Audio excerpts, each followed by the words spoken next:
Hey guys, tonight we begin with a topic the ancient Egyptians took very seriously, and sometimes very weirdly: sex. From sacred rituals to surprisingly frank poetry, this civilization was more open, creative, and frankly experimental than most people today might be after 2 glasses of wine and a horoscope reading. So before you get comfortable, take a moment to like the video and subscribe, but only if you genuinely enjoy what I do here. And let me know in the comments where you're tuning in from and what time it is for you. It's always fascinating to see who's joining us from around the world. Now, dim the lights, maybe turn on a fan for that soft background hum, and let's ease into tonight's journey together. The Egyptians didn't treat sex like a scandal. They treated it like plumbing: necessary, functional, and ideally without too many blockages.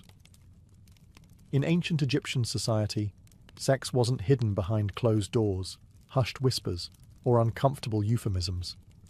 It was part of nature, like the sun rising, the Nile flooding, or cats doing whatever they wanted. The gods did it, the farmers did it, the nobles did it, and crucially, no one felt the need to invent shame about it. The culture didn't frame sexuality as something dirty or dangerous. In fact, it was sacred, tied to creation, fertility, health, and personal pleasure. Not necessarily in that order. This wasn't hedonism. It was balance. Egyptian society ran on the principle of ma'at, cosmic harmony, and sexuality was part of maintaining that harmony. Fertility meant crops. Crops meant food. Food meant survival. So if your sex life was healthy, the gods were probably smiling. If not, well, maybe it was time to light a candle to Hathor and consider using more honey. This open attitude filtered into everything: art, literature, medicine, even architecture. Temples featured carvings of fertility gods. Homes were often built with private areas for intimacy. And yes, ancient architects had enough tact to know that love doesn't flourish next to granaries. And unlike many later societies, ancient Egypt didn't obsess over celibacy or punish people for having sex, unless it involved property disputes or someone else's wife. There were no mass puritanical movements, no complex hierarchies based on who did or didn't do what with whom. Your social value wasn't chained to what you did in bed. It was tied more to how much land you had, how good your grain harvest was, and whether you kept your linen white in the sun. If you're wondering why sex was treated with such casual sacredness in ancient Egypt, you can thank the gods, who, frankly, set the tone by making it part of their divine job descriptions. Let's begin with Atum, the original solo act. According to the Heliopolitan creation myth, Atum created the world by engaging in an act of, let's say, enthusiastic self-involvement. No partner, no help, just pure determination and cosmic alone time.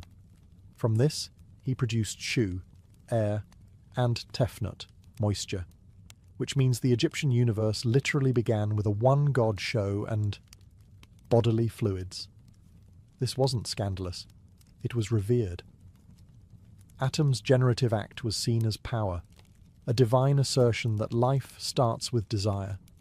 No need for fig leaves or awkward silence. The gods didn't blush. Why should anyone else? Next up, Osiris and Isis, ancient Egypt's royal couple. When Osiris was murdered and dismembered by his jealous brother Set, Isis, determined and very committed, reassembled his body. All of it. Well, almost all. One crucial part was missing. So what did she do? She crafted a substitute phallus, yes, with magic, revived him long enough to conceive Horus, and voila, the divine bloodline continued. That's love. And excellent time management. Then there's Min, the god of fertility and male potency. He was often depicted standing tall, in every sense, crowned with lettuce, holding his most recognizable feature proudly in hand. Ancient statues didn't leave much to the imagination. Shrines to Min featured ritual lettuce offerings, symbolizing fertility. And, well, lettuce was kind of their Viagra. Hathor, goddess of love, music, and drunken joy, was another sensual figure. Often nude or semi-nude in depictions, she represented everything pleasurable about human connection: dancing, desire, laughter, and seduction. Festivals in her honor were essentially ancient tinder with tambourines. Even the sun god Ra had moments of reproductive importance, though usually involving creation through speech or spitting, which is only slightly less weird than Atum's solo performance. The gods modelled sexuality as divine, necessary, and sometimes a little experimental. They didn't separate the sacred from the sensual. They merged them. Not every Egyptian was crafting magical phalluses or offering sacred lettuce to the god of fertility. Most were just normal people with normal relationships, trying to find time for intimacy between feeding the livestock and avoiding crocodiles. Unlike their more dramatic gods and occasionally incestuous royalty, the average Egyptian's love life was pretty down to earth. If you were a farmer, a potter, or a linen worker, chances are your romantic endeavours revolved around who lived nearby, who made good beer, and who still had all their teeth by age 30. Standards, but reasonable. Relationships were built on shared labour, shared meals, and ideally, shared affection. Couples slept in the same bed, raised children together, and even snuck the occasional love note onto a potsherd. Yes, literal shards of pottery with messages like, "I dream of your beauty by night." That's ancient texting, folks. Sex wasn't regulated by priests or political decrees.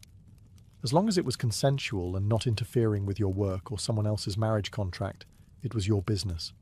Privacy might have been limited, walls were thin, and nosy neighbours were eternal, but intimacy was respected. For many couples, physical affection wasn't hidden. Tomb paintings sometimes showed husbands and wives touching tenderly, holding hands, or standing face to face, and not in the "this is purely ceremonial" kind of way. These were people who genuinely valued connection. The Egyptians also understood timing. Fertility mattered, a lot. The Nile flooded predictably, crops had seasons, and so did the human body. Women knew their cycles, men had herbal tonics, and everyone had at least one grandmother with unsolicited advice involving honey and onions. Contraception, while not foolproof, was part of life. So was midwifery. There were even pregnancy tests involving barley and emmer seeds. If they sprouted after being peed on, congratulations. If not, maybe next year. And if things didn't work out romantically, divorce was possible. No trials, no public shaming. Just a split of property and a return to separate bread ovens. If you're imagining ancient Egyptian weddings with veils, bouquets, and uncomfortable uncles doing the crocodile dance, you might want to scale it back. A lot. The truth is, in ancient Egypt, getting married was delightfully low effort. All you needed was a house, some bread, and mutual tolerance. A shared bed didn't hurt either. There was no ceremony, no priest, no registry office, no 47-plate catering menu, with chicken, lamb, or divine mystery stew. If two people agreed to live together and shared resources, food, linens, maybe a goat, society accepted them as married. Just like that. Done. No wedding dresses either. Women wore the same linen garments they wore every other day, usually white, sometimes pleated, always breathable. No rings, no vows, no emotional groomsmen with speech scrolls. Ancient Egyptian relationships didn't need pageantry. They needed practicality. You've got chores to do after all. The barley's not going to thresh itself. That said, couples did sometimes write up marriage contracts, especially in later periods. These were basically ancient prenups. Who brings what into the household? Who keeps what if things go sideways? Occasionally, the contracts even spelled out penalties for bad behaviour. If you hit me, you owe me silver. Not quite romantic, but very efficient. The marriage contracts also reinforced women's rights, something ancient Egypt was surprisingly advanced about. Women could own property, initiate divorce, and take ex-husbands to court if they tried anything funny. If love was blind, Egyptian law most definitely wasn't. There wasn't a honeymoon per se, unless you count collapsing after a big feast and hoping no neighbours overheard the fun. But intimacy, affection and companionship were clearly valued. Marriage wasn't just a transaction, it was a partnership. Ideally. Let's get this out of the way. Ancient Egyptians valued fidelity, especially in theory. In practice, things were a little more flexible, particularly if you were wealthy, powerful, or had very convincing excuses. Adultery, like many social sins, wasn't always a criminal offence. For everyday folks, it was more of a reputational hazard than a legal disaster. If you got caught cheating, people would talk. Loudly. And probably in verse. But unless someone's livestock or inheritance was directly affected, the government wasn't rushing in to punish your escapades. However, if you were a married woman caught in adultery, the consequences could be harsher, socially and economically, if not legally. Egyptian society was patriarchal, but not aggressively so, and a woman's fidelity was often tied to questions of paternity, inheritance, and her general standing as someone who didn't cause chaos during harvest season. Accusations of infidelity could lead to divorce, public shame, and in rare cases, punishment like beatings or banishment, particularly in elite households where family honour was a full-time job. Men, meanwhile, had more wiggle room. A married man sleeping with an unmarried woman? Mostly shrugged off. A married man with another married woman? Now that was messy, especially if the other husband was important and not into sharing. Jealousy has never been confined to any one century. Texts from the New Kingdom mention moral expectations and the importance of a good reputation. In some stories, adulterers are described as foolish or dishonourable, while others suggest that a man who sleeps with another man's wife will have a tragic fate, usually involving curses, impotence, or angry gods with jackal heads. Still, the absence of strict laws against adultery in most periods is telling. The Egyptians didn't feel the need to legislate every affair. They relied more on shame, gossip, and the occasional passive-aggressive song lyric. It worked about as well as you'd expect. If a marriage broke down due to infidelity, the divorce process wasn't overly complicated. Property would be split, and the community would collectively pretend they weren't watching with interest. Children typically stayed with the mother, especially if they were young. If your first reaction to hearing that Egyptian pharaohs married their sisters is a horrified, "Wait, what?" You're not alone. Most modern humans respond the same way. But in ancient Egypt, sibling marriage among royalty wasn't just tolerated, it was expected. Romantic? Not really. Political? Absolutely. To understand this eyebrow-raising tradition, you have to think like a pharaoh. Imagine you believe your family is descended from gods, and not in a metaphorical divine right way, but literally. If the gods married their siblings to maintain cosmic order, then obviously the royal family should do the same. Because nothing says eternal stability like awkward family reunions that double as wedding receptions. This wasn't about attraction. It was about power consolidation. Pharaohs didn't want outsiders, even noble ones, gaining access to the throne. Marrying a sister or half-sister kept the bloodline pure and the assets in-house. Essentially, royal Egypt ran on a combination of divine mythology and dynastic trust issues. Some of the most famous pharaohs followed this tradition. Tutankhamun, for example, was born from a brother-sister union, a fact confirmed by modern DNA analysis. And spoiler alert, it didn't turn out great.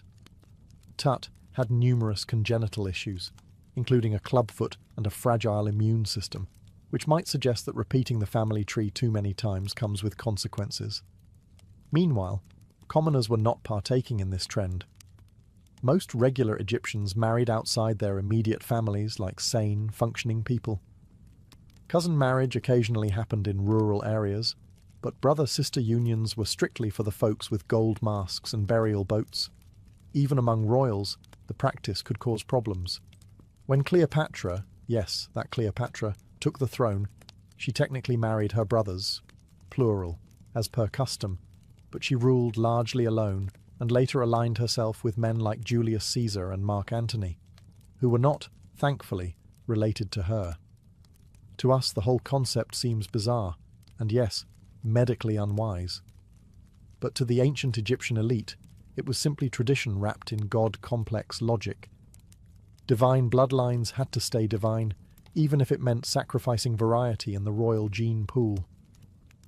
If you assume all ancient Egyptian art was solemn statues, stiff postures, and endless profile views, you're technically right, unless you've seen the Turin erotic papyrus. Then you realise, oh, they had jokes and very detailed anatomy. While Egyptian art is mostly known for its restraint, stoic pharaohs, serene gods, perfectly symmetrical profile faces, the culture wasn't immune to cheekiness. Sex, after all, wasn't taboo. So occasionally, the artist stopped carving falcons and started sketching something a bit more animated. The most infamous example is that Turin papyrus, now tucked away in an Italian museum like a naughty secret. It's believed to date to around 1150 BCE, and it contains explicit scenes, not vague mythological winks. We're talking graphic illustrations of men and women, including one gentleman balancing acrobatically on amphorae, which is either symbolic or just showing off. Scholars debate whether it was satire, erotica, or a combination of both. Some think it was made to entertain, possibly even a bachelor's gift for someone with questionable taste. Others suggest it was a parody, an artistic prank poking fun at how obsessed people were with fertility, virility, and large wigs. Aside from this outlier, most Egyptian erotic art was symbolic, not explicit. Temples didn't have Kama Sutra frescoes. They had fertility motifs, sacred imagery, and occasional nudes representing rebirth, creation, or divine femininity. Goddesses like Hathor and fertility deities like Min were often shown nude, but in a reverent way. Min, for instance, is always depicted standing tall, if you catch the drift, holding his signature symbol like a divine badge of honor. Then there's the use of humor and sexuality in marginal drawings, animals behaving like people, exaggerated gestures, and flirty little side sketches on workers' ostraca, limestone flakes used like sticky notes. The ancient equivalent of doodling in your notebook when the foreman wasn't looking. Eroticism in Egyptian art wasn't meant to scandalize. It was simply another part of life, occasionally celebrated, often ritualized, and sometimes hilariously over the top. These weren't repressed people. They just had an excellent sense of boundaries, and occasionally a day where they decided the scroll needed spice. If your idea of ancient love poetry is stiff, chiseled metaphors like, "Your beauty is like a grain silo," think again. The Egyptians may have carved hieroglyphs into stone, but their romantic writing was anything but rigid. These people knew how to flirt, with ink, with style, and occasionally with absolutely no chill. Preserved on papyri and broken pottery shards, because nothing says eternal love like a reused cereal bowl, Egyptian love poems date mostly to the New Kingdom period, around 1300 BCE. And they are refreshingly honest, surprisingly passionate, and occasionally so steamy you'd think they were written during a Nile flood with nothing better to do. Here's a genuine line from one. "I shall lie down at home and pretend to be sick. Then you will come and see me, and if you come near me, I will get better." This isn't vague romanticism. This is flirtation with a plan. Both men and women composed these poems, often from a first-person perspective. That's rare for the ancient world. In Egypt, a young woman could describe the thrill of sneaking glances across the lotus pond. A young man could wax poetic about how her voice was better than beer. That's the kind of devotion that deserves a monument. These weren't private diary entries either. Some of them were performed at banquets, read aloud for entertainment, courtship, or just to fill awkward silences between harp solos. Imagine ancient Tinder dates with live readings of passionate stanzas, followed by wine and maybe a goat roast. And the metaphors. Oh, they went all in. Fruit symbolized sensuality. Hunting meant pursuit and seduction. Gardens and rivers were, well, not always about agriculture. These poems weren't afraid to mix earthy, grounded affection with cosmic-level adoration. Desire wasn't something to be repressed. It was to be sung about, written down, and possibly recited by that one cousin who always read too slowly. When you think of aphrodisiacs, you probably imagine oysters, chocolate, or wine, not salad. But in ancient Egypt, if someone brought you a bouquet of lettuce, they weren't thinking about fiber. They were flirting. Specifically, they were invoking the power of Min, the Egyptian god of fertility, who, for reasons that are equal parts symbolic and suspicious, was closely associated with romaine lettuce. Yes, romaine. Not just your average Caesar garnish. This stuff was sacred.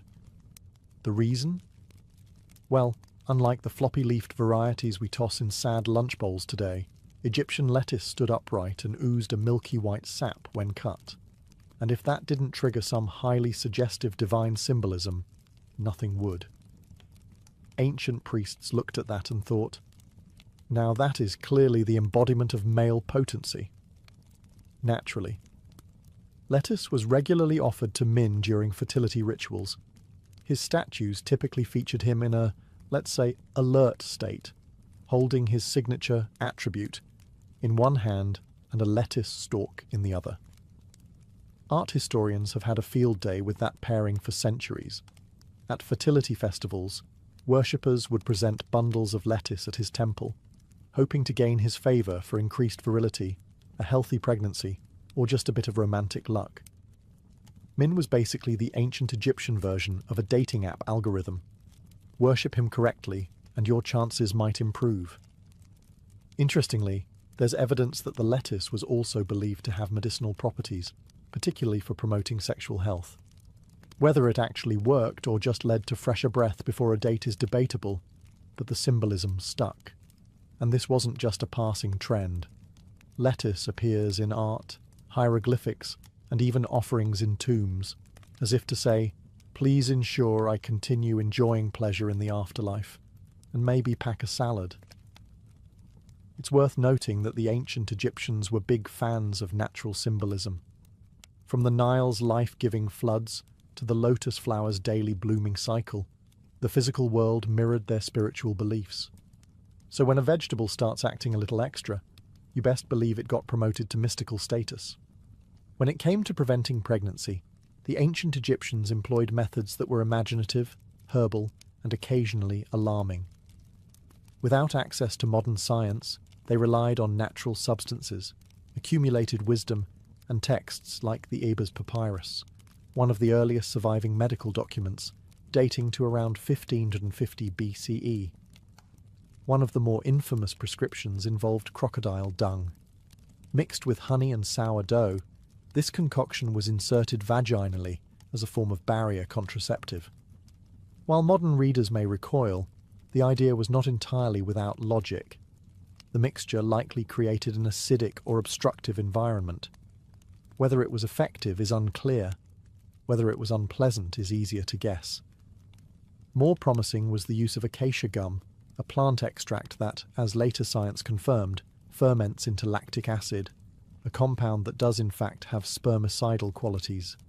Combined with other ingredients like honey and dates, it formed a kind of early pessary.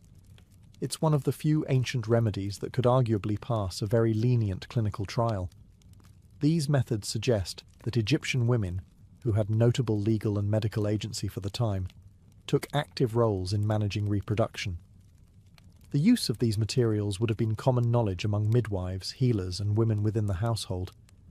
There were also ritual and spiritual approaches. Women might appeal to fertility deities like Isis, Hathor, or Bez, seeking either conception or its delay.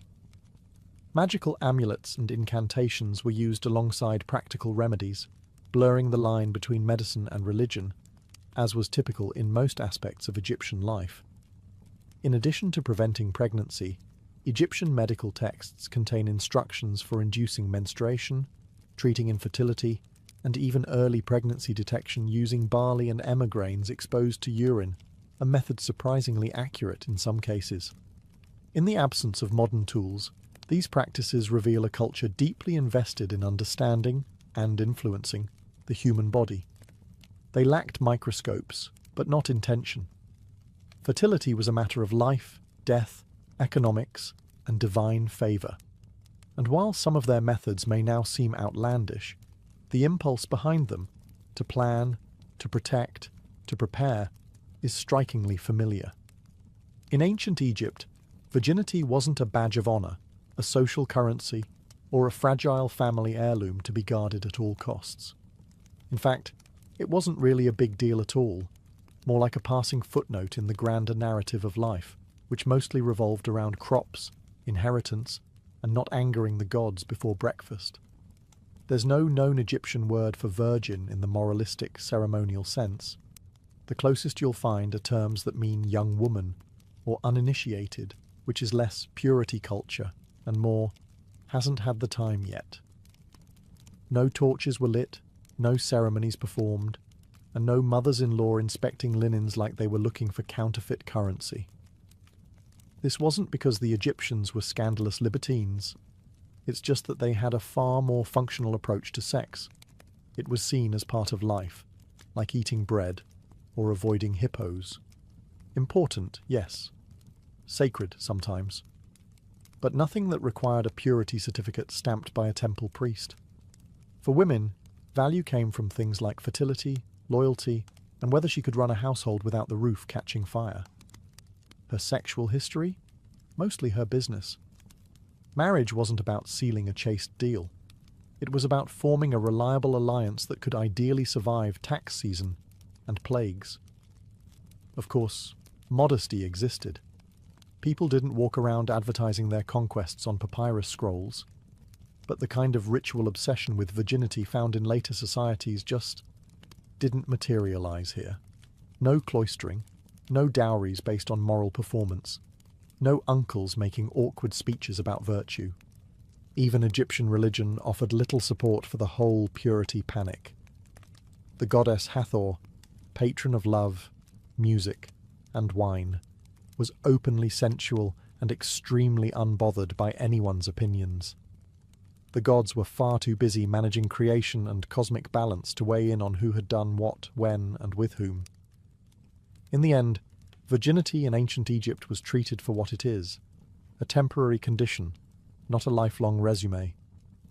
And frankly, they seemed more concerned with who could bake good bread and whether your father had a reliable roof to offer. Because when you live in a desert surrounded by crocodiles, you learn pretty quickly what really matters, and what absolutely doesn't. Ancient Egyptian society didn't publish rainbow flags or hold parades, but it also didn't seem particularly troubled by the existence of same-sex relationships. There were no official laws condemning them, no public stonings, and, most tellingly, no frenzied temple sermons about the end of civilization brought on by two men sharing a bedroll. In short, they noticed, but didn't panic. The most discussed example is that of Nyankhnum and Khnumhotep, two high-ranking officials buried together in a shared tomb at Saqqara.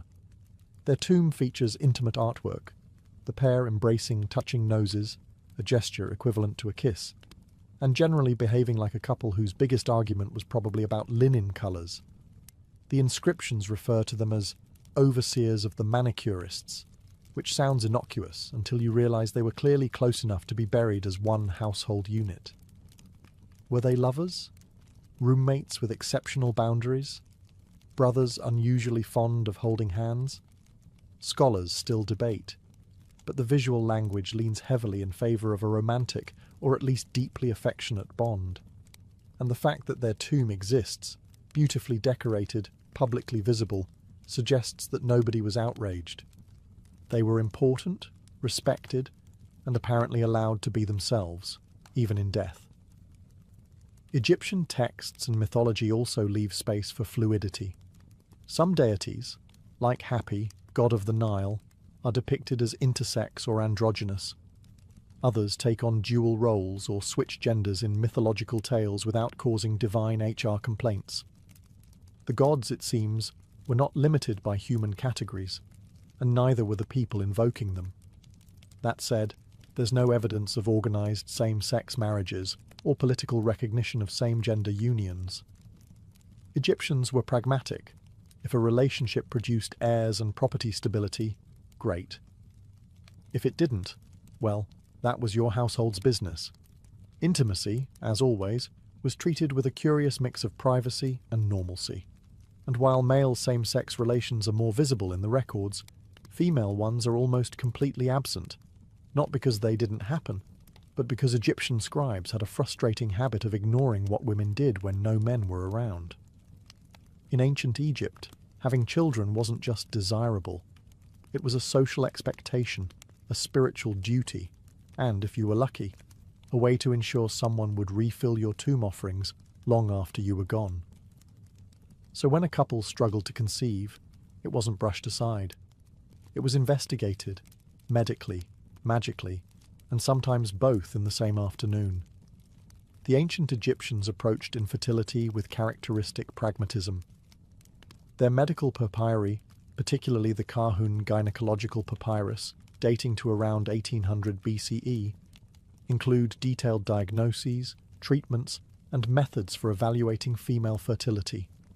There were instructions for examining cervical mucus, monitoring cycles, and even a primitive pregnancy test involving urinating on barley and emmer wheat.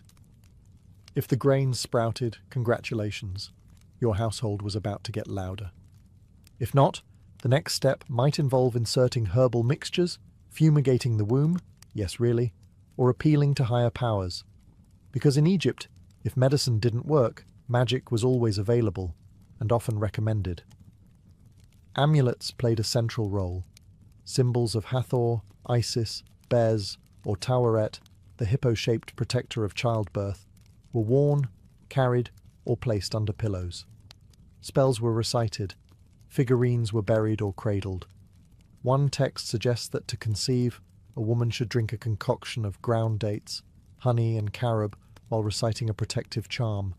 Not FDA approved, but deeply heartfelt. Men, of course, weren't off the hook, though far fewer papyri bother to question their reproductive contributions. In cases of persistent infertility, a man might be told to undergo purification rituals, consult a priest, or, in less official advice, simply try harder. And because this was Egypt, cosmic order, Ma'at, was always part of the equation. A childless couple might be seen as unbalanced, or even cursed. But society didn't shun them. It offered remedies, hope, and a few very creative prescriptions. It's worth noting that despite all this effort, Egyptian households weren't necessarily overflowing with children. High infant mortality, disease, and malnutrition kept family sizes smaller than ideal, which only made fertility all the more sacred, and its absence all the more personal. If you think desire fades after death, the ancient Egyptians would like a word, and possibly a carefully carved offering slab. In their worldview, death wasn't an end. It was a continuation of life, ideally with all the comforts, pleasures, and daily routines of the living world, including sex. Funerary texts, tomb inscriptions, and grave goods all suggest that the deceased hoped to carry their appetites into the afterlife, not just for bread and beer, but for love, touch, and intimacy.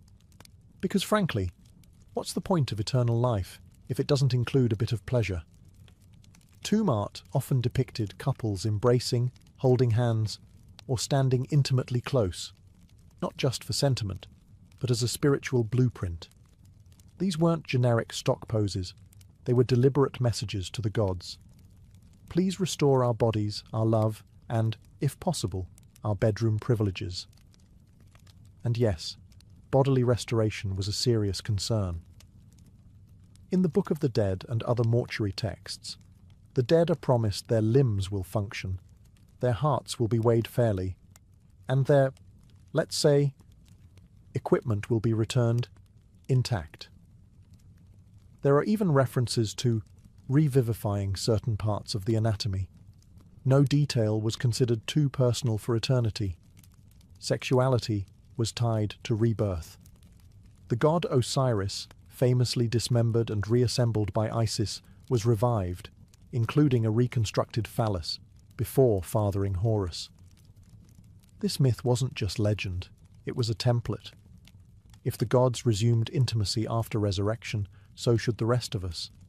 Some tomb inscriptions even included requests to the gods for continued love between husband and wife in the field of reeds, the Egyptian version of paradise. It was envisioned as a lush, idealized version of earthly life. Fertile land, calm waters, eternal abundance, and, evidently, room for romance.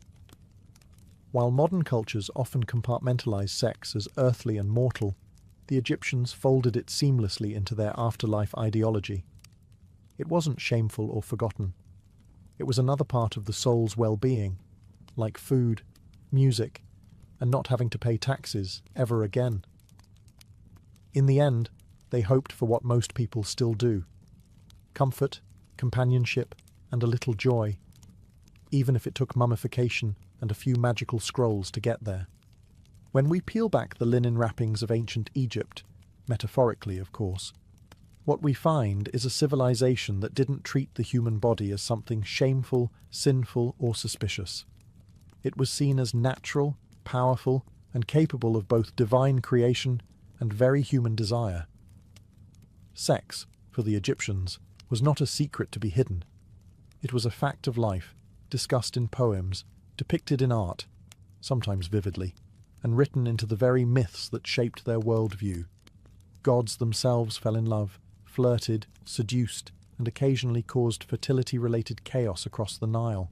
In a culture where existence flowed from cycles, the flooding of the river, the return of the sun, the rebirth of the soul, sexuality was part of that rhythm, not an interruption of it. They also took a practical approach. From contraception and fertility treatments to love songs and afterlife desires, the Egyptians faced physicality head-on, often with more clarity than many societies that came centuries later. There was no hysterical legislation, no moral panic, no need for uncomfortable censorship scribbled in the margins of sacred texts. Just a clear understanding. Bodies do things, people feel things, and the world keeps turning. Importantly, they didn't overthink it. Sex wasn't put on a pedestal, nor was it dragged through the mud. It was part of health, love, family, and sometimes religion, worthy of respect, but not surrounded by neurosis. Even their gods, powerful and eternal, didn't shy away from physical form or intimacy. In fact, they embodied it. And while not every practice holds up today, we're looking at you, crocodile dung, the attitude remains refreshingly modern. Or perhaps modernity has just taken 3,000 years to catch up. And maybe that's the legacy worth remembering. A culture that didn't fear the body, didn't vilify desire, and somehow still managed to build pyramids on top of it all. It was August 24th, 1814, and Washington, D.C. was burning. Columns of smoke choked the night sky as British soldiers torched the most symbolic buildings in the young republic: the Capitol, the Treasury, the War Office, and the President's Mansion, later to be called the White House. Flames licked the rooftops as the redcoats walked through the city almost casually, facing no organized resistance. The Capitol, barely a teenager in political years, was defenseless. The humiliation was complete. The world watched in disbelief, and America blushed with shame. But to understand how things got this bad, you have to rewind a bit. 2 years earlier, the United States had declared war on Great Britain, filled with confidence and grand delusions. The Americans thought the war would be swift and glorious, that they'd invade Canada, defeat the British, and finally earn global respect. After all, Britain was already exhausted fighting Napoleon in Europe. Surely they wouldn't have the energy to bother with a scrappy ex-colony acting tough. They were wrong. Not only did the invasion of Canada fail miserably, but the US Navy's few successes couldn't make up for repeated land defeats. Political divisions inside America made matters worse. Some states didn't want the war at all. Supplies were short, strategy was confused, and worst of all, the British never forgot. By 1814, Napoleon was defeated, and Britain had a clear calendar. With veteran troops now available, they turned their full attention across the Atlantic. And they were ready to send a message, one that would sear itself into the American psyche for generations. Washington, D.C. wasn't just targeted for military reasons, it was symbolic, the seat of power, the pride of the Republic. And on that humid August day, it was left almost completely undefended, because no one really believed the British would dare strike it directly. The irony: they didn't just dare, they planned it down to the minute. What unfolded wasn't a battle, it was a torchlit parade of revenge, a reminder that the British Empire, despite the revolution, still had the power to humiliate its former colonies. And as the flames engulfed the House of Representatives and smoke blackened the dome of the Capitol, America had to ask itself a painful question. Had they underestimated the empire they once defied? The British didn't just appear in Washington by magic. Their road to the Capitol was shockingly easy, because the Americans practically opened the door for them. Their landing point was Benedict, Maryland, a sleepy town on the Patuxent River. From there, seasoned British Major General Robert Ross led roughly 4,500 troops, many of them veterans fresh from the Napoleonic Wars, on a march toward Washington. And it wasn't a desperate push through enemy territory. No, it was more like a Sunday hike. Why? Because the Americans barely tried to stop them. President James Madison and his government knew the British were coming. They had time. Warnings had come from scouts and even civilians. But bureaucracy, indecision, and just plain wishful thinking led to a sluggish and chaotic defense. Secretary of War John Armstrong Jr., in a moment of genius-level denial, insisted the British wouldn't dare attack Washington. "They'll go for Baltimore," he claimed, repeatedly. Spoiler, they didn't. Brigadier General William Winder was the man in charge of stopping the British advance. Unfortunately, Winder was better at writing reports than leading troops. His hastily assembled defence force consisted of militiamen, many untrained, undisciplined, and some reportedly drunk. The professional soldiers he had were too few. Worse, Winder hesitated. He kept pulling back instead of digging in, unsure where the British would strike. The two forces finally met on August 24th at the Battle of Bladensburg, just northeast of Washington. American forces outnumbered the British, but that didn't matter. The battle was a total fiasco. Militiamen broke ranks and fled before firing a shot. Some simply dropped their weapons and ran. President Madison himself was on the field briefly, then wisely decided to not die with the amateurs. The British, stunned by the ease of victory, pressed forward. No trenches to overcome, no burning barricades, no desperate defence of the capital. Just a straight shot into the city. It was a comedy of errors, but no one was laughing. By the time the British reached Washington, American leadership had dissolved into chaos. Madison fled. Government documents were being stuffed into carts. First Lady Dolly Madison, refusing to abandon the White House without dignity, packed up valuables, including Gilbert Stuart's now famous portrait of George Washington. As night fell, the Redcoats marched in, and the match was almost ready to be lit. By the time the British entered Washington, the city was nearly deserted. Politicians had fled. The streets were quiet, eerily so. The only sounds were the boots of British soldiers and the soft crackle of fires already smouldering from earlier skirmishes. Major General Robert Ross and Admiral George Cockburn led their men with clinical precision.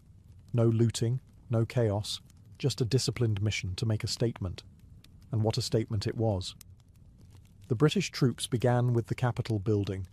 It was still under construction, but the north and south wings, the chambers of Congress, were complete enough to symbolize the pride and function of the American government. The British set fire to both wings. Flames engulfed the Library of Congress. The books and manuscripts, some irreplaceable, went up in smoke. It wasn't just a military blow. It was a cultural one. Next, they moved to the White House, then known as the President's Mansion. Dolly Madison had already fled, but not before rescuing that now iconic portrait of George Washington. British troops found the building empty, but dinner was laid out on the table, untouched. In what might be history's most awkward meal, British officers sat down and enjoyed the President's dinner before torching the place. They were deliberate, almost ceremonial, in the destruction. Cockburn, who had a personal score to settle with the Americans for mocking him in political cartoons, reportedly made a point of burning the offices of anti-British newspapers and even stood atop the Speaker's chair in the House of Representatives, declaring mockingly, "Shall this harbour of Yankee democracy be burned? Oh yes, it shall." Over the course of 2 days, building after building was put to the torch. The Treasury, the War Department, the Navy Yard, the Arsenal. Even the bridge across the Potomac was burned to prevent counterattacks. Yet despite the thoroughness, some sites were spared. The Patent Office, for instance, was saved because one brave American, William Thornton, convinced the British that it served all mankind, not just the US government. The destruction wasn't random. It was surgical, and it was meant to humiliate. The British weren't trying to conquer Washington. They were trying to shame it. And with each building that collapsed in flames, their message grew louder. This wasn't just a raid. It was a punishment, and the smoke would linger far beyond the ashes. Just as the British settled into their fiery conquest of Washington, something strange happened. The sky darkened. Winds picked up. Then came the thunder. A violent, freakish storm, what some later called a hurricane, slammed into the capital. It was as if nature herself had decided the city had suffered enough. Torrential rain poured down, extinguishing many of the fires the British had set. High winds tore roofs off buildings and even lifted cannons off the ground. A British soldier was reportedly crushed by flying debris. The storm grew so intense that British officers began to fear it was a divine judgment, a punishment for burning a defenceless city. And then, almost prophetically, a tornado ripped through the heart of DC. Yes, a literal tornado. It tore through the centre of town, flinging carts and debris like matchsticks. Buildings collapsed, trees snapped in half, and British soldiers were thrown to the ground, confused and shaken. The British command, already preparing to leave, took this as a clear sign. Their message had been delivered. To stay longer might be tempting fate. They pulled out of the city the next day, their mission complete and their boots barely dry. For Washington, the storm was both a curse and a blessing. On one hand, it caused even more destruction, ripping apart already damaged structures and flooding the streets. On the other hand, it helped extinguish the flames and may have prevented the complete destruction of the city. It quite literally washed away the British presence. In the minds of many Americans, this storm took on near mythical status. Clergy declared it an act of divine intervention. Editorials praised the hand of Providence. Even hardened soldiers whispered that God had stepped in to protect the capital when man had failed to do so. Of course, nature doesn't take sides. The storm didn't rebuild the city or restore lost lives, but symbolically, it marked a turning point. The fires were out, the British were gone, and what remained, smoking ruins, wet ash, shattered pride, was still American. The storm became a strange kind of salvation. In the absence of military strength, Washington had been spared by something else, something uncontrollable, unpredictable, and perhaps, in its own way, redemptive. The worst was over, but rebuilding the soul of a nation? That was just beginning. The British had left, the fires were out, the storm had passed. But what they left behind wasn't just ash and rubble, it was psychological devastation. Washington, D.C. lay in ruin. The capital was a blackened shell. The president's mansion was little more than a scorched frame. Government offices were gutted, their contents scattered or destroyed. For many Americans, especially those in the capital, the destruction felt like a second revolution, except this time it was the enemy who marched through triumphantly. The nation faced a haunting question. Should Washington remain the capital? Many believed it was over. The argument seemed logical.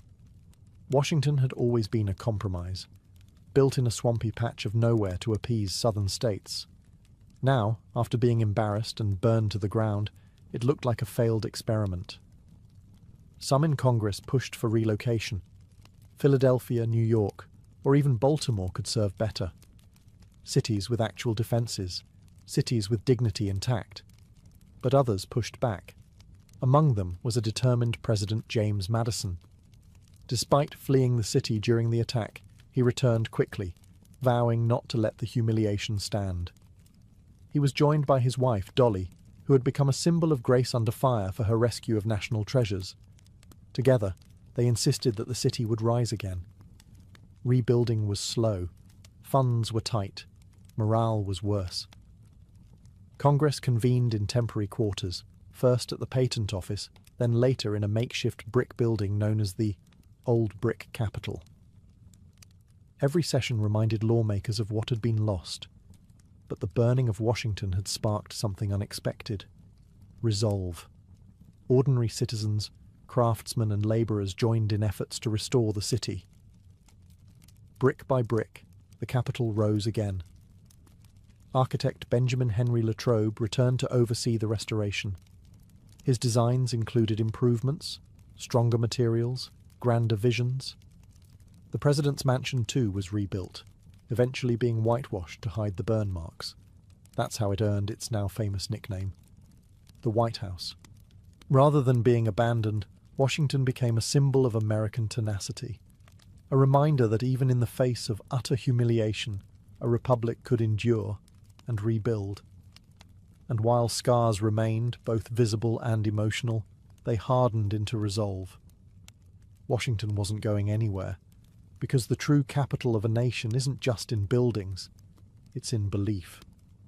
The burning of Washington wasn't just a blow to architecture, it was a blow to the national ego. Up until that moment, many Americans had viewed the War of 1812 as a misguided sideshow, a political miscalculation wrapped in patriotic noise. But when British troops torched the heart of the Republic, the country snapped awake. Panic gripped citizens up and down the East Coast. If the capital could fall so easily, what city was safe? Baltimore? Philadelphia? Even New York? Suddenly the war felt very real, very close, and very dangerous. Public opinion, once divided, began to harden. The old Federalist arguments that the war was unnecessary and poorly managed began to seem almost treasonous. Even critics of President Madison now had to admit that the time for squabbling was over. The country had been slapped across the face and it needed to respond. Militias were called up, local defences were reinforced. Baltimore, in particular, braced for what many assumed would be the next British target. Citizens dug trenches, built fortifications, and readied their harbour guns. The British had lit a fire, not just in the buildings of Washington, but in the hearts of Americans. But it wasn't just fear that spread, it was defiance. Newspapers printed fiery editorials calling for revenge. Preachers thundered from pulpits about divine justice. Artists created stirring images of Dolly Madison and burning buildings, turning catastrophe into a kind of folk heroism. Out of the ashes, a story began to form, not of defeat, but of resilience. It was a strange transformation. The loss of the capital could have crushed morale, but instead, it ignited a nationwide sense of unity. There was shame, yes, but also a desire to prove that the United States was not just a flimsy experiment in democracy, that it could take a punch and still stand. President Madison, once a cautious and often unpopular leader, began to grow in stature. He had stood by his ruined capital, vowing to rebuild, and that image, of a battered but resolute republic, resonated deeply. The British had hoped to humiliate. Instead, they galvanized. The war wasn't over, but America had finally begun fighting it not just with muskets, but with meaning. If Washington was the slap, Baltimore was the punchback. Just weeks after burning the capital, British forces set their sights on Baltimore, a major port city and home to privateers who had been harassing British shipping. Confident after their success in Washington, the British assumed Baltimore would fall just as easily. They were wrong. By the time the Redcoats approached in mid-September 1814, Baltimore was ready. Local citizens, labourers, and even enslaved people had worked day and night to fortify the city. More than 10,000 volunteers dug trenches, built earthen walls, and armed Fort McHenry with heavy cannons. This wasn't going to be another walkover. The British strategy was a classic two-pronged assault, a land attack from the east and a naval bombardment from the Patapsco River. But from the beginning, things went sideways. General Robert Ross, the same man who had marched triumphantly into Washington, was killed early in the land battle by American sharpshooters. His death dealt a blow to British morale and left their command structure scrambling. Meanwhile, at sea, the British fleet began a 25-hour bombardment of Fort McHenry. Rockets streaked across the sky. Bombs exploded over the fort all night long. But the defenders held firm. They refused to surrender, even as the fort trembled under fire. And then came the morning of September 14th. As the smoke cleared and silence returned to the harbour, the British expected to see a white flag. Instead, they saw something else. A massive American flag flying defiantly over the fort's ramparts. That flag, stitched by Mary Pickersgill, was 30 feet tall, waving in the morning breeze like a middle finger to empire. On a British ship, watching all of this, was an American lawyer named Francis Scott Key. He had come to negotiate a prisoner release, but what he saw that night inspired him to scribble down a poem. Its opening line? "Oh say, can you see, by the dawn's early light?" The British realised Baltimore would not fall. They withdrew, humiliated. This time, it was American resilience on display, not in speeches, but in grit, trenches, and a stubborn refusal to yield. Baltimore had survived, and in doing so, it reignited belief in the American cause. A burned capital had sparked the fight, but a bombarded fort lit the flame of identity. After Baltimore, everything changed. The United States had gone from being embarrassed on the world stage to suddenly holding its ground. The British, expecting a quick end to the war with a decisive blow in Washington, now faced growing resistance and fewer wins. Their war machine was slowing. Logistically stretched and politically pressured, they began to rethink the costs of dragging the conflict on. Baltimore's defense wasn't just a military win, it was a psychological one. It gave American negotiators something to stand on. And in the quiet city of Ghent, in what's now Belgium, talks between British and American diplomats entered a new phase. At first, British demands were steep. They wanted a Native American buffer state in the Midwest, control over parts of the Great Lakes, and even certain territorial concessions. But American diplomats, especially John Quincy Adams and Henry Clay, refused to bend. They argued from a position of resilience, not desperation. And then the British started to blink. The war in Europe had drained them. Post-Napoleonic Britain had its own domestic unrest to manage. Trade disruptions were hurting both economies. The American refusal to surrender after Washington and their successful defense of Baltimore had shifted perception. This war, it turned out, couldn't be won with fire alone. By December 24, 1814, both sides reached an agreement, the Treaty of Ghent. It essentially declared a draw. No land changed hands, no reparations were paid. Impressment, one of the key reasons the US had gone to war, wasn't even addressed. But neither side wanted to admit defeat, so they agreed to return to the status quo antebellum, things as they had been before the war. And in a strange twist of history, one of the most decisive American victories, the Battle of New Orleans, happened 2 weeks after the treaty was signed, thanks to the slowness of 19th century communication. But that win sealed the emotional victory Americans needed. The war ended not with a dramatic surrender, but with a mutual shrug. Still, for the United States, it felt like something more. They had survived the burning of their capital, rallied at Baltimore, and walked away with their sovereignty and pride intact. And just like that, the Second War of Independence, as some would call it, came to a close. The embers of Washington were still warm. But from those ashes, A new kind of American identity was beginning to form. The burning of Washington was more than a war tactic. It became a defining national trauma. Yet in the strange way history often works, that moment of utter disgrace gave birth to something quietly powerful: identity. In the immediate aftermath, Americans had every reason to feel defeated. Their capital was reduced to smouldering rubble. Their president had fled. Their army had collapsed in battle. But the story didn't end there. In fact, it was just beginning. Out of that destruction came a collective refusal to be defined by loss. The reconstruction of Washington wasn't just about bricks and mortar. It was about defiance, memory, and renewal. The new Capitol and White House would become architectural symbols of national endurance. The very act of rebuilding was a political message to the world. We're still here. And it worked. The war may have ended in a stalemate on paper, but in the American imagination, it became something else entirely. The idea that a young, disorganized republic could take on the world's greatest empire, get burned, battered, but never broken, began to solidify a sense of exceptionalism.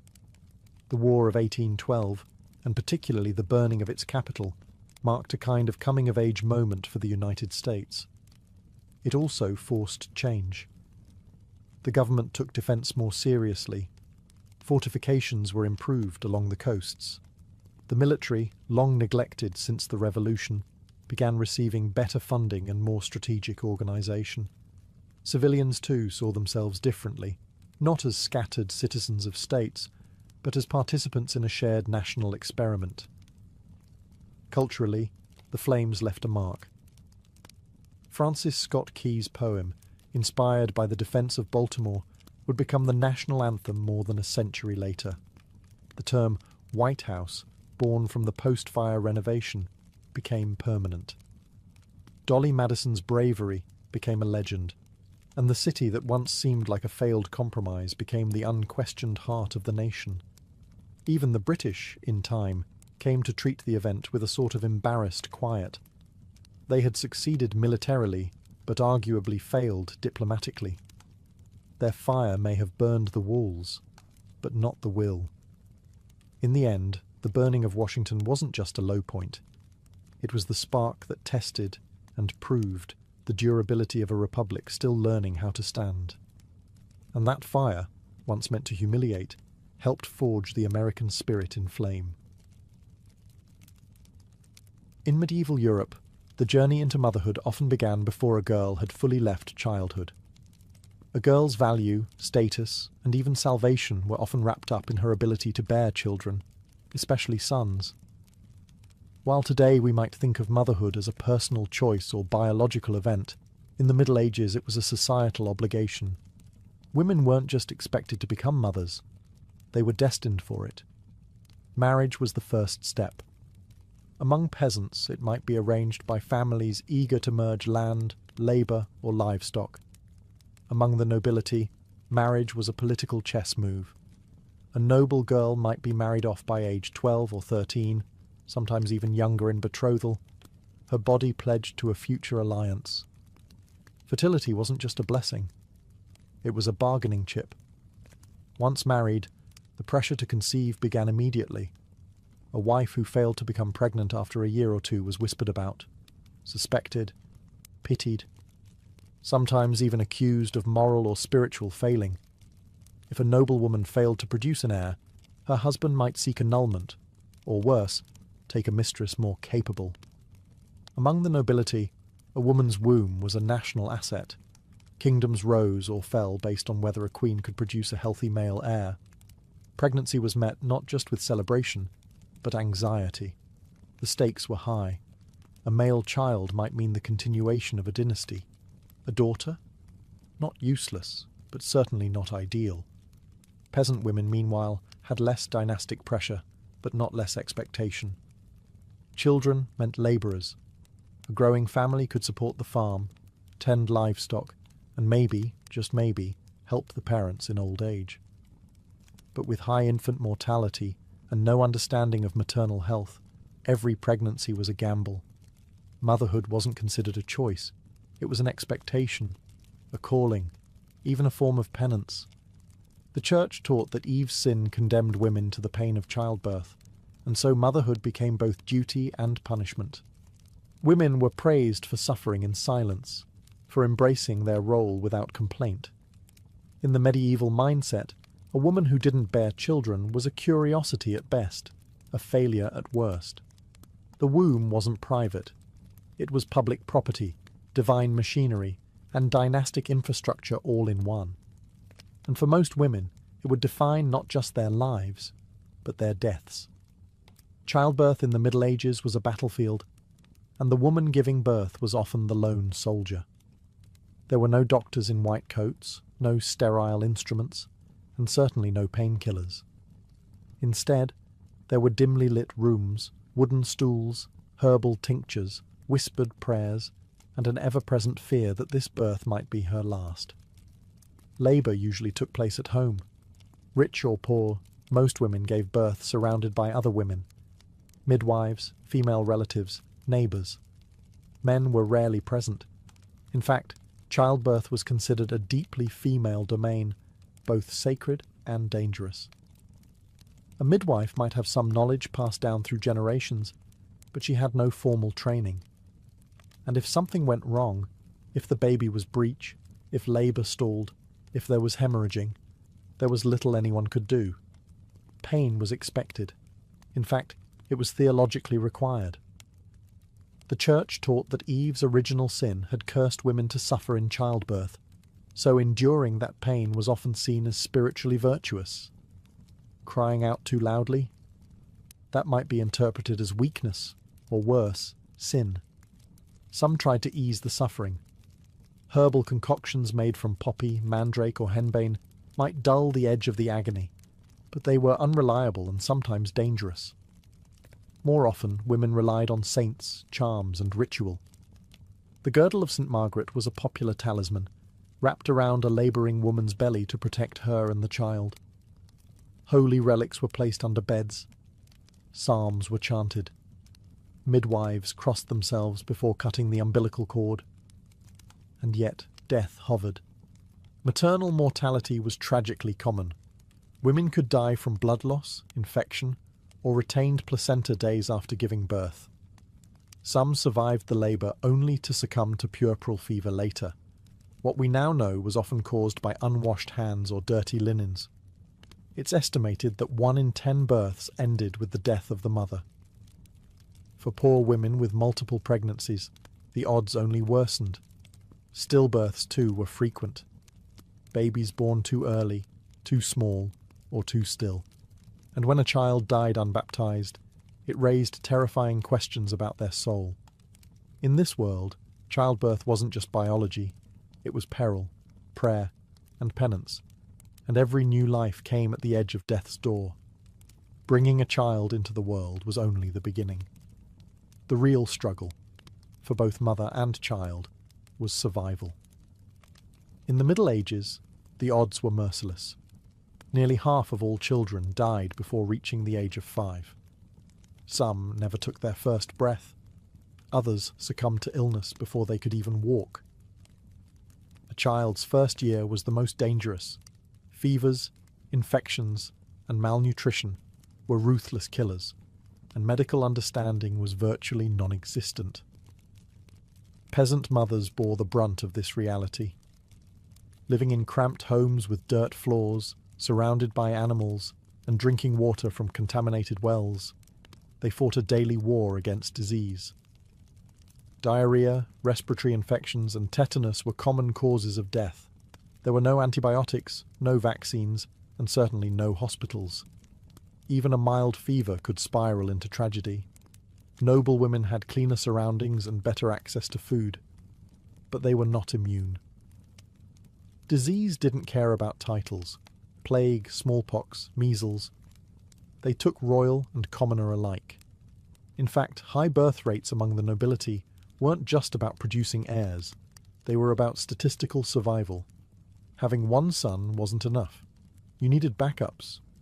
This brutal reality shaped how mothers viewed their children, especially in the early years. It wasn't uncommon for parents to delay naming a child until they passed infancy. Some mothers resisted forming strong attachments right away, not out of coldness, but out of necessity. Grief was a familiar visitor. To bury one child was tragedy. To bury several was routine. Yet love still existed. Fierce, aching, desperate love. We see it in letters, in wills, in prayers scrawled in the margins of manuscripts. We see it in the way mothers would walk miles to find healing herbs or bring a priest for a deathbed baptism. They didn't just mourn their children. They fought for them, with everything they had. The emotional toll was enormous. There were no therapists, no mourning leave, no grief counsellors. A mother might lose a baby on Monday and return to her chores on Tuesday. The fields needed ploughing. The fire needed stoking. Life moved forward, whether your heart was ready or not. In medieval motherhood, hope and heartbreak lived side by side. Every birth was a miracle. Every survival, a small defiance against the crushing odds. For noble women, motherhood wasn't just personal, it was political. A noble woman's womb was an asset of the crown, a vessel for alliances, dynasties, and succession plans. Her pregnancies were tracked with more intensity than most medieval wars. And every child, especially a son, was a strategic victory, or a public failure. The pressure was immense. From the moment of marriage, a noble woman's sole duty was to produce heirs. Not just any children, legitimate, healthy, male children. A queen who failed to do so risked being cast aside. Kings might seek annulments, mistresses, or even new wives altogether. Just ask Anne of Bohemia or Catherine of Aragon. A barren noblewoman wasn't just pitied, she was politically useless. Even when children were born, the mother's work wasn't done. Her role became one of anxious oversight. She didn't necessarily raise the children herself. Wet nurses, governesses, and tutors were typically responsible for daily care. But she was expected to manage their education, secure their futures, and guard their reputations like a hawk. Mothers of future kings often endured endless court gossip, factional intrigue, and manipulation. Their sons were pawns before they could walk, betrothed before they could speak. And daughters? They were marriage chips, often sent to foreign courts as teenagers, sometimes never to return. Still, noble mothers weren't always distant or decorative. Some wielded enormous influence through their children. Eleanor of Aquitaine didn't just birth kings, she advised them, corrected them, and in one case rebelled against one. Margaret of Anjou led armies to defend her son's throne. Isabella of France orchestrated the deposition of her husband in her son's name. These were not passive mothers. These were political operatives disguised in velvet and lace. Motherhood also came with heartbreak, stillbirths, disease, assassinations, and exile. Royal children were far from safe. The higher the rank, the deadlier the game. Emotionally, noble mothers lived in constant tension. They had status, but not always agency. Love for their children was real, but often tangled with duty. They were expected to sacrifice their bodies, their privacy, and even their maternal instincts for the good of their house.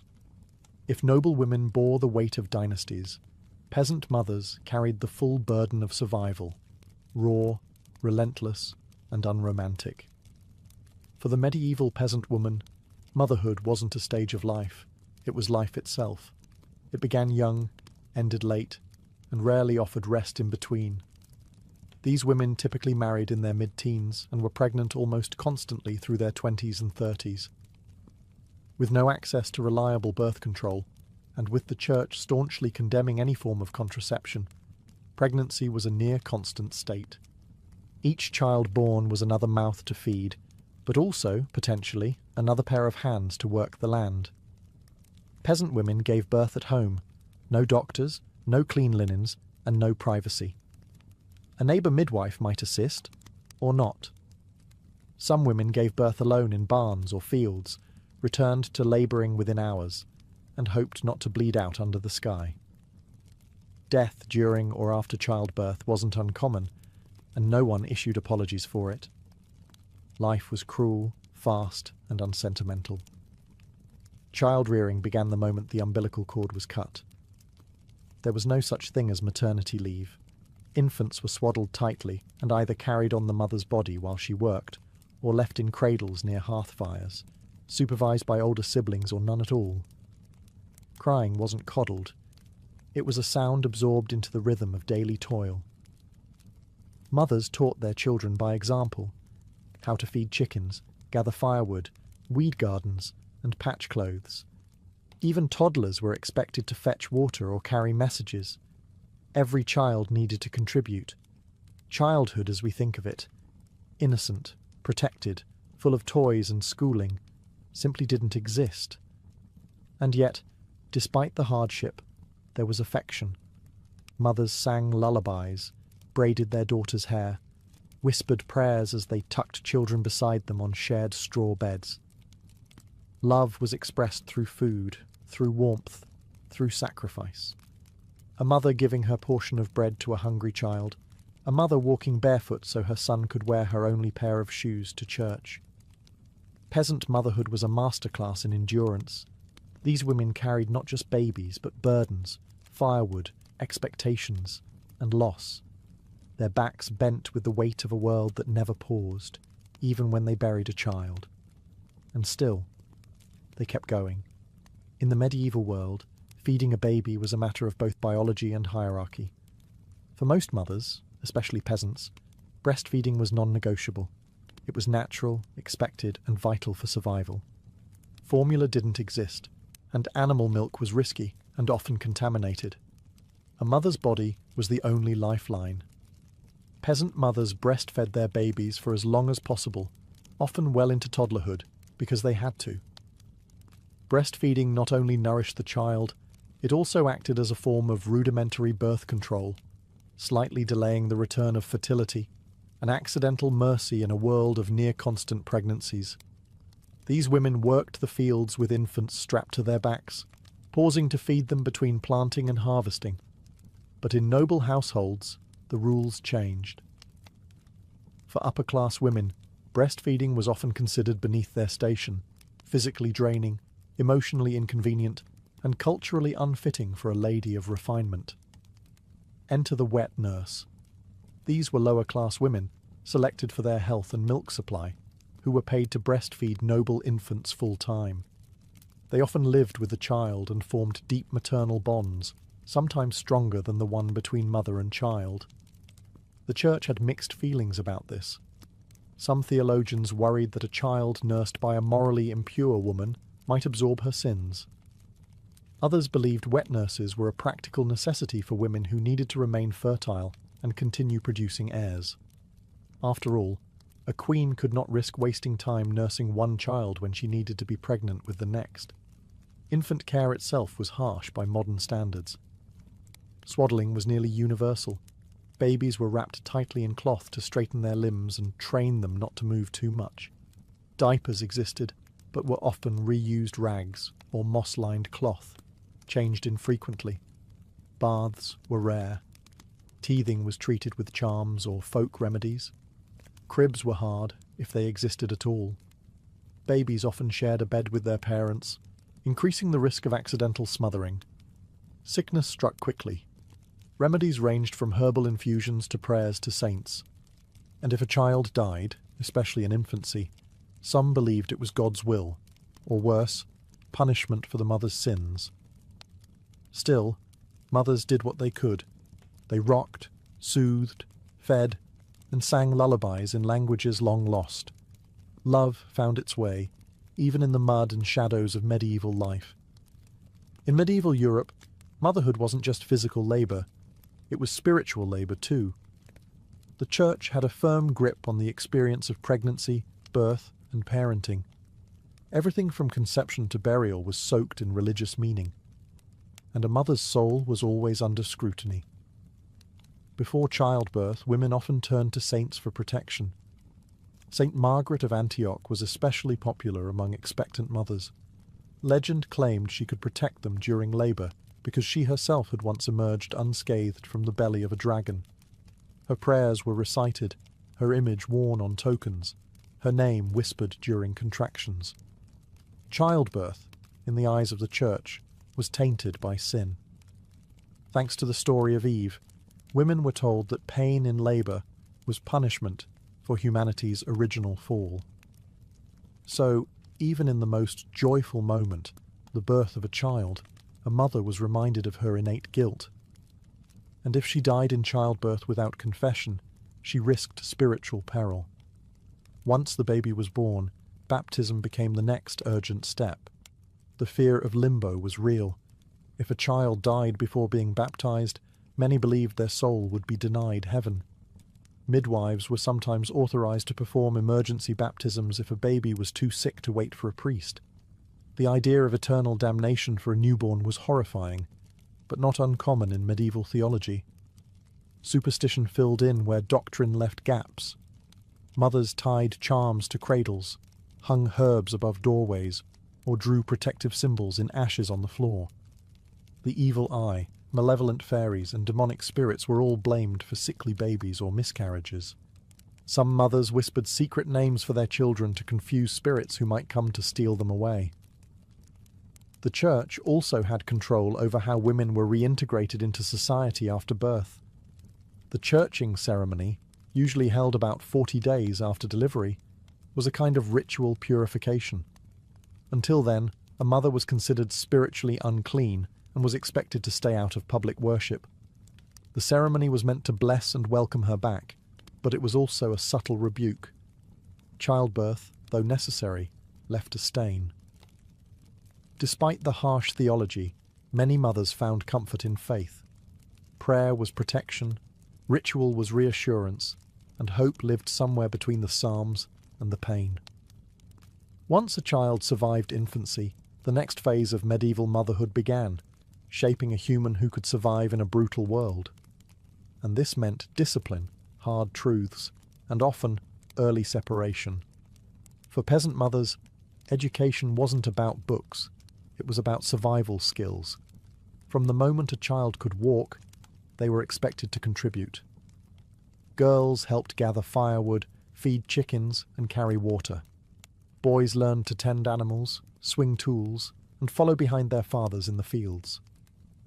Mothers were the first teachers, showing their children how to knead dough, spin wool, or patch a worn tunic. The lessons were practical, immediate, and passed down like heirlooms. Discipline was stern, but not necessarily cruel. In a world where disobedience could mean death, a wandering child might drown in a well or be kicked by a horse. Strictness was a form of love. Corporal punishment was common, but so were rewards. A warm meal, a kiss on the forehead, a song by the hearth. Affection and correction often went hand in hand. Among the nobility, education took a different shape.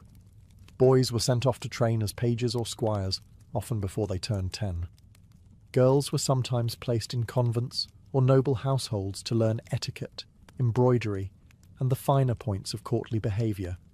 For noble mothers, this meant letting go of their children early, sometimes never to raise them at all. That didn't mean they didn't care. Letters from noble women reveal deep concern for their children's health, marriages, and reputations. A noble mother might not tuck her child in every night, but she was often behind the scenes, arranging their futures like a chess master. Still, the emotional toll of separation was real. Children might be raised by strangers, nursed by others, and married off by 15. A mother might hear of her child's death via messenger, or not at all. And yet, medieval mothers found ways to stay connected. Through prayers, through keepsakes, through traditions. They passed down songs, names, and customs, embedding themselves in their children's lives, whether near or far. Medieval motherhood wasn't about holding on. It was about preparing to let go, early, often, and without guarantee.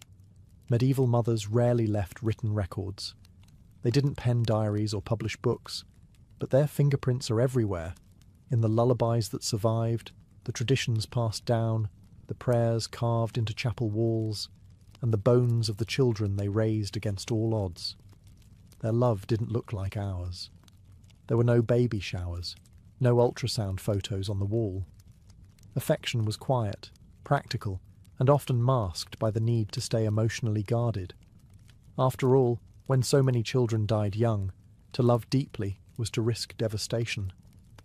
And yet, mothers did love, fiercely, patiently, and without pause. We find traces of that love in the margins of medieval texts, where a woman scribbled her lost child's name beside a prayer. In letters from queens begging for news of their children, in the battered shoes left on graves, in folktales where mothers trade their lives for their children's safety. These weren't symbols of weakness, they were acts of defiance in a world constantly testing maternal strength. Loss was a constant companion. Stillbirths, fevers, plagues, war. A mother could raise 10 children and bury 6. Mourning was private, often silent, yet carried for a lifetime. Grief wasn't always spoken, but it was never absent. And still they endured. They endured childbirth with no medicine. They endured the shame of barrenness and the pain of losing child after child. They endured the church's scrutiny, society's demands, and their own body's limits. Some endured violence from husbands, others endured exile, poverty, or starvation. But through it all, they nurtured, protected, taught, and, most miraculously, hoped. Their legacy isn't written in stone monuments, but in generations that followed.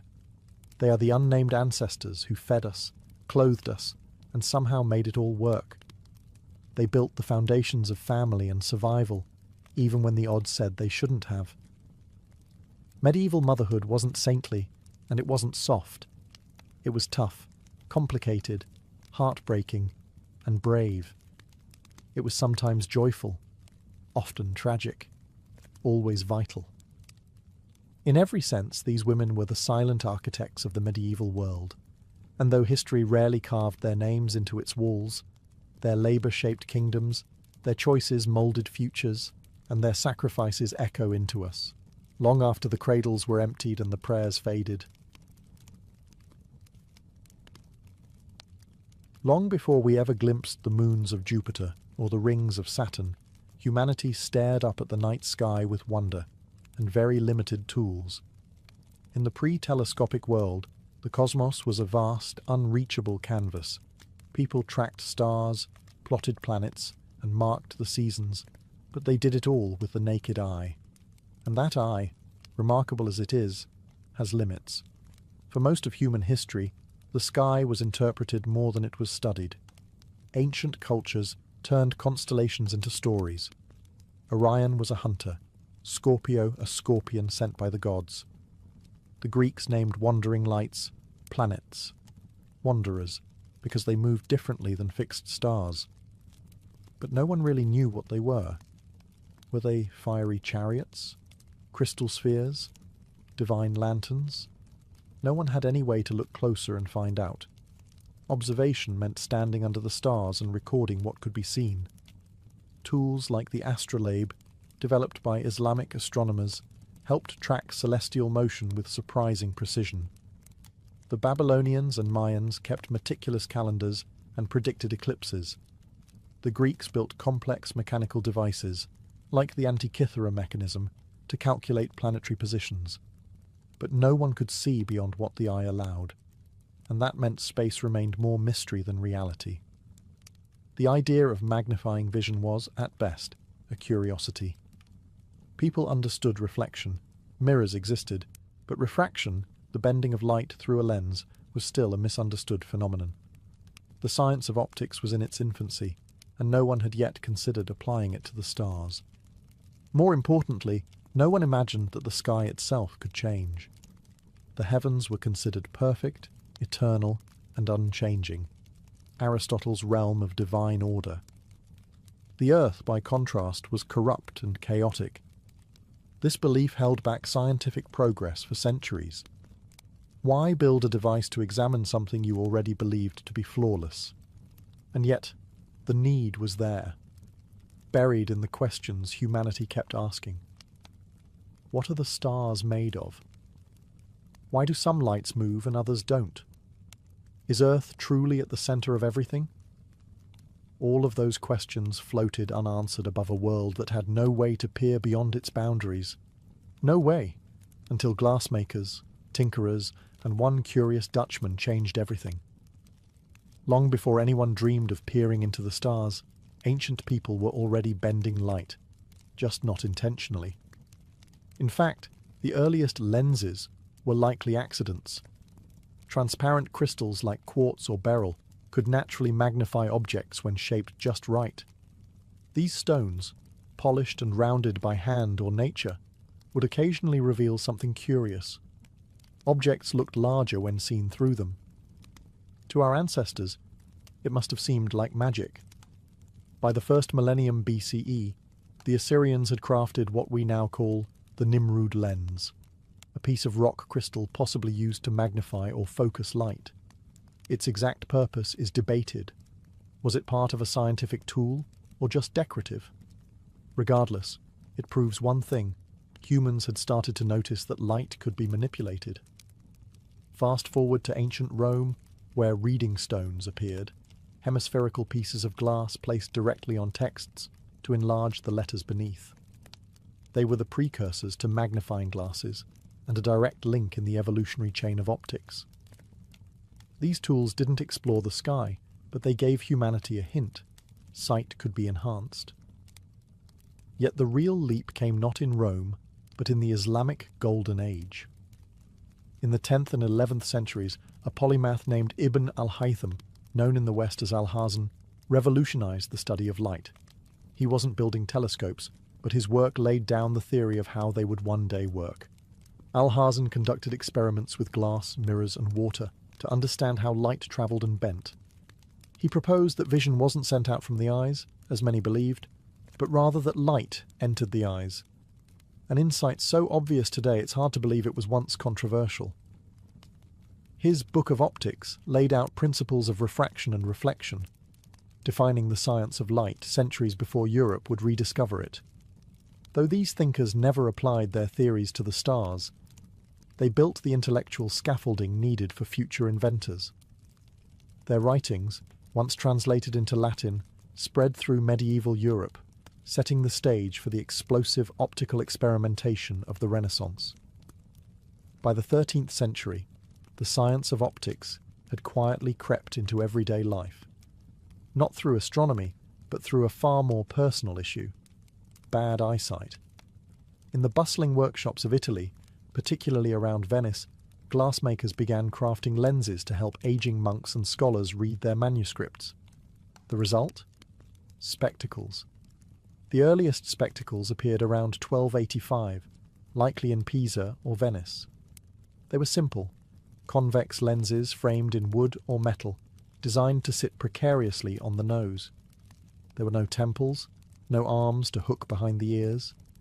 Users simply pinched them into place or held them up by hand. But the effect was revolutionary. For the first time, people could fight back against fading vision. The popularity of reading glasses spread fast, especially among clergy and educated elites. Monks could now read scripture well into their later years. Scholars could pore over texts late into the night. Glassmakers had stumbled upon a booming industry, even though they didn't fully understand the physics behind what they were selling. Still, this new obsession with magnification planted an idea in the collective imagination. If glass could help us see the small, could it also help us see the distant? The leap wasn't immediate. For centuries, spectacle making remained a trade focused on individual needs, helping people see books and thread needles. But in the background, knowledge of convex and concave lenses slowly matured. Artisans began playing with lens shapes. Scholars copied and built upon old Arabic texts about refraction. Tinkering became more ambitious. The Renaissance, with its mania for rediscovery and reinvention, poured fuel on this fire. Experimenters began combining lenses, sometimes in play, sometimes in pursuit of genuine innovation. And eventually, someone stumbled upon a configuration that did something unexpected. It brought distant objects closer. That someone, according to most accounts, was Hans Lippershey, a Dutch spectacle maker who, around 1608, assembled a device that could magnify faraway objects. It wasn't perfect, but it worked. His invention, a simple tube with two lenses, was dubbed the spyglass. It had the power to change warfare, navigation, and soon, the cosmos. But Lippershey wouldn't be the one to turn it to the stars. That would take a different kind of mind, part scientist, part showman, and entirely unafraid to challenge the heavens. When news of Hans Lippershey's spyglass reached Italy, one man saw something others didn't, a way to challenge the very fabric of the cosmos. That man was Galileo Galilei, a mathematics professor from Pisa with a flair for experimentation and a deep skepticism toward accepted truths. Upon hearing of the Dutch device in 1609, he didn't just want to copy it, he wanted to improve it. Within months, he built his own telescope, first a 3x magnification, then an 8x, and soon after a 20x. Compared to Lippershey's clunky tool, Galileo's telescope was sharper, longer, and more refined, and then he pointed it at the sky. The moment was historic. Through his handmade lenses, Galileo became the first human to truly see the heavens. What he found shattered the delicate, divine perfection taught by Aristotle and defended by the Church. The moon, for instance, was not a smooth, glowing sphere. Galileo saw craters and mountains, imperfection. The Milky Way wasn't a milky smear, it was made up of countless stars. Jupiter, thought to be just another wandering light, had moons. 4 of them, orbiting the planet like tiny celestial satellites. He named them the Medicean stars, after his patrons, but we know them today as the Galilean moons. Io, Europa, Ganymede, and Callisto. And most shocking of all, Venus had phases, just like the moon, proving it orbited the sun, not Earth.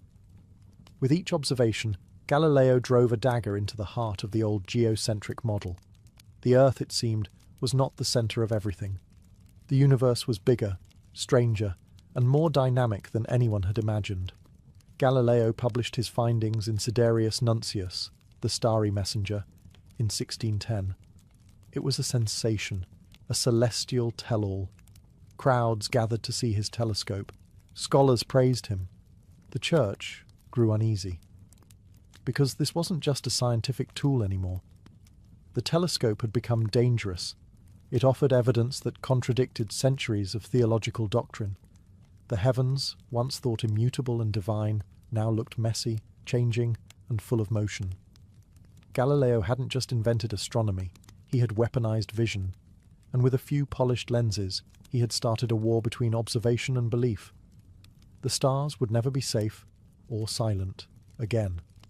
Galileo had proven what 2 lenses in a tube could do, but his Galilean design, one convex lens at the front, one concave at the eyepiece, had limits. A narrow field of view, blurry edges, and paltry magnification once you pushed beyond 30x. Enter Johannes Kepler, the German mathematician already famous for his laws of planetary motion. Reading The Starry Messenger in 1610, Kepler asked a simple question. Could the optics be better? Within a year, he produced Dioptris, a treatise that rewrote the rulebook of lenses. Kepler proposed swapping Galileo's concave eyepiece for a second convex lens. The image would flip upside down, but the payoff was huge. A wider field, sharper focus, and theoretically unlimited magnification. Kepler himself never built the device. He spent his life juggling patronage, plague, and family tragedy. But his blueprint spread across Europe like contraband. Tinkerers seized on the idea. In Italy, Francesco Fontana crafted long, unwieldy instruments, some stretching 6 meters, claiming 160x power. In the Netherlands, Christian Huygens and his brother would later push the length past 30 meters to hunt for Saturn's rings. But the first verified Keplerian telescopes appeared in the 1630s, likely built by the Jesuit astronomer Christoph Scheiner. He demonstrated one to the emperor in Vienna, dazzling courtiers with right-angled spies on distant church spires, albeit all upside down. The inverted view was a small price to pay for clarity, yet it created a new market, erecting eyepieces and clever mirror diagonals for land-based viewing. artisans in Paris and London competed to sell astronomical versus terrestrial models. Telescopes were no longer scientific curiosities. They were luxury items for nobles who wanted to brag about seeing ships before they reached harbour. Meanwhile, Kepler's optics ignited serious science. With clearer images, astronomers could sketch sunspots, map lunar valleys, and time Jupiter's moons so precisely that they proposed using them as celestial clocks for longitude. The telescope was evolving from a disruptive gadget into an indispensable instrument. Yet every added inch of focal length made tubes sag and glass blur. The race was on for shorter telescopes with longer power. That challenge would summon a genius who hated chromatic smears and loved apples. One Isaac Newton. The arms race of vision was far from over. It was only changing shape. By the mid-1600s, the refracting telescope had stretched to absurd proportions. In pursuit of better magnification, astronomers were building scopes longer than houses, some over 100 feet long, just to tame a frustrating flaw: chromatic aberration. This was the rainbow-coloured smudge that bled around bright objects. As light passed through curved lenses, colours split like a prism, creating blurry halos. No matter how carefully a lens was shaped, the colours refused to behave. Enter Isaac Newton, a man who not only understood the problem, but also refused to tolerate it. Newton, already famed for calculus and gravity, turned his razor-sharp intellect to optics. His solution? Stop using lenses altogether. In 1668, Newton introduced something radical: the reflecting telescope. Instead of bending light through glass, he used a curved mirror to collect and focus it. Mirrors didn't split light into rainbows. They didn't need to be hundreds of feet long. And best of all, they could be short, powerful, and precise. Newton's design used a concave primary mirror at the bottom of the tube, which reflected light to a flat diagonal mirror, then into the eyepiece mounted on the side. It looked nothing like Galileo's spyglass, but it worked. The image was crisp, clear, and most importantly, free of colour distortion. At first, Newton kept his invention quiet. He wasn't a fan of public drama, but by 1672 he presented the telescope to the Royal Society, and it caused a stir. Here was a compact instrument with better performance than refractors many times its size. Observers could now study Jupiter's belts, Saturn's rings, and the rugged lunar surface with stunning detail, and from a backyard, not a cathedral rooftop. Still, the reflecting telescope came with its own challenges. Making a perfectly parabolic mirror was difficult. Early versions used polished metal, which tarnished quickly and had to be repolished constantly. But the core idea was revolutionary, and its potential undeniable. Newton's invention didn't replace refractors overnight, but it cracked the telescope wide open. Astronomers now had two competing paths: lenses or mirrors. And as mirror technology improved, Newton's quiet rebellion would reshape the very architecture of astronomy. The universe hadn't changed, but the way we saw it just took a leap forward. By the 18th century, telescopes had escaped the hands of individual tinkerers and entered the age of national pride, royal funding, and scientific ambition. The telescope was no longer just a clever invention. It was now a weapon in the battle to understand the universe. And across Europe, astronomers were wielding it like never before. One name towers above this era: William Herschel. A German-born musician turned self-taught astronomer, Herschel moved to England and became obsessed with the night sky. With the help of his brilliant sister, Caroline Herschel, he began building massive reflecting telescopes in his backyard, melting metal, casting mirrors, grinding lenses by hand. One of his designs reached over 40 feet long, with a 4-foot-wide mirror. It was the largest telescope in the world at the time, and with it, he made history. In 1781, Herschel discovered Uranus, the first new planet found since ancient times. It shook the foundations of astronomy. Suddenly, the solar system was bigger than anyone had imagined. Herschel didn't stop there. He charted thousands of stars, catalogued nebulae, and coined the term galaxy. He speculated that some of the fuzzy clouds seen through his telescope might be entire island universes, far beyond our own. Caroline, meanwhile, became a respected astronomer in her own right.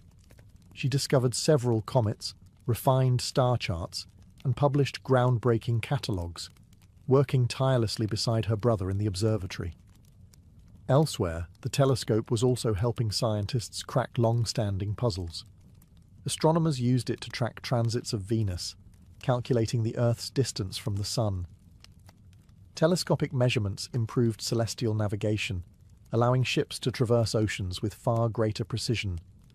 Naval empires quite literally depended on the sky. And while Newton's reflectors remained elite instruments, achromatic refractors, which reduced chromatic aberration using special lens combinations, were now commercially available. Opticians like John Dolland refined lenses to sharpen the image without the rainbow smears, offering the best of both worlds, clarity and colour correction. Observatories were being built across Europe, Paris, Berlin, Greenwich. Astronomy became institutionalised.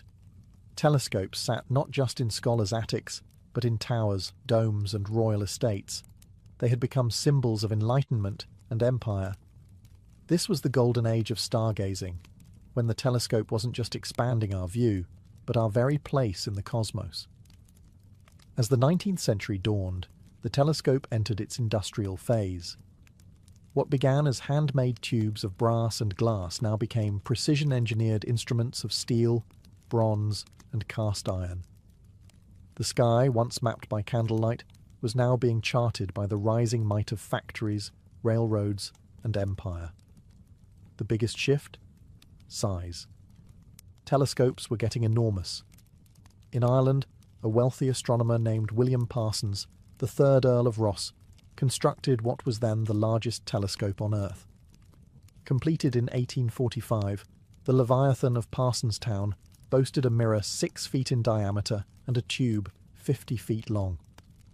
Suspended between two massive masonry walls, it looked more like a siege weapon than a scientific instrument. But it worked. With it, Parsons observed the swirling structure of what was then called the Whirlpool Nebula, now known as M51, and made one of the first sketches resembling a spiral galaxy. He had no way of knowing how far away it truly was, but the drawing alone hinted that the universe might be full of systems like our own, far beyond the Milky Way. Meanwhile, other observatories sprang up in France, Russia, and America. Astronomers were no longer lone geniuses in cloaks, but salaried researchers with assistants, budgets, and government grants. Telescopes began moving westward, toward drier air, clearer skies, and higher altitudes. One of the most famous was the Lick Observatory in California, built atop Mount Hamilton in 1888. It housed the largest refracting telescope ever constructed, with a 36-inch objective lens. Not to be outdone, the Yerkes Observatory in Wisconsin followed in 1897 with an even longer refractor, still the biggest of its kind to this day. But refractors were nearing their limit. Lenses sagged under their own weight. Glass this big couldn't be perfectly cast or supported. The future, once again, pointed to mirrors. Engineers began experimenting with silver-coated glass, lighter and easier to maintain than Newton's old metal mirrors. Reflectors, once overshadowed by their lens-based cousins, were making a comeback. At the same time, photography entered the equation. For the first time, telescopes weren't just for viewing the heavens, they could record them. Astronomers began capturing long-exposure images of stars, nebulae, and planets, seeing deeper than ever before. The age of observation was ending. The age of data had begun. As the 20th century unfolded, the telescope transformed from a tool of vision into a machine of revelation. No longer limited to what the eye could see, telescopes began collecting data across the entire electromagnetic spectrum, unlocking secrets the visible light had always hidden from us. The revolution began atop Mount Wilson in California, where George Ellery Hale spearheaded the creation of the Hooker telescope, completed in 1917. With a 100-inch mirror, it was the most powerful telescope of its time. And into that mirror stared a young astronomer named Edwin Hubble. In the 1920s, Hubble used the hooker to peer into the Andromeda Nebula. What he discovered changed everything. Andromeda wasn't a cloud within our galaxy. It was a galaxy itself. One of millions. Hubble's work demolished the idea of a small, static universe. The cosmos, it turned out, was vast, expanding, and ancient beyond measure. Soon, even the atmosphere became a limitation. Earth's air blurred starlight and blocked much of the electromagnetic spectrum. So, in the latter half of the century, telescopes began climbing higher, into balloons, planes, and eventually orbit. In 1990, NASA launched the Hubble Space Telescope, a namesake tribute orbiting above Earth's distortive atmosphere. After an initial hiccup with its mirror, Hubble went on to deliver the most detailed images of the universe ever captured. Pillars of gas, dying stars, infant galaxies. It stared deeper into time than any human eye ever had, and Hubble was just the beginning. Radio telescopes like those at Arecibo and the Very Large Array in New Mexico allowed scientists to listen to space. Infrared telescopes revealed cool, hidden objects cloaked in cosmic dust. X-ray telescopes detected black holes devouring matter. Each new type of telescope revealed a new layer of the cosmos. Then came the James Webb Space Telescope, launched in 2021, far more sensitive than Hubble, designed to look back over 13 billion years to the dawn of galaxy formation. Not just an eye in the sky, but a time machine built of gold mirrors and deep mathematics. From Galileo's shaky wooden tube to spacefaring observatories cooled by liquid helium, the telescope has evolved into an instrument of pure awe. We no longer just see the universe, we decode it, and with each new lens, mirror, or frequency unlocked, we inch closer to answering the question that started it all. What else is out there?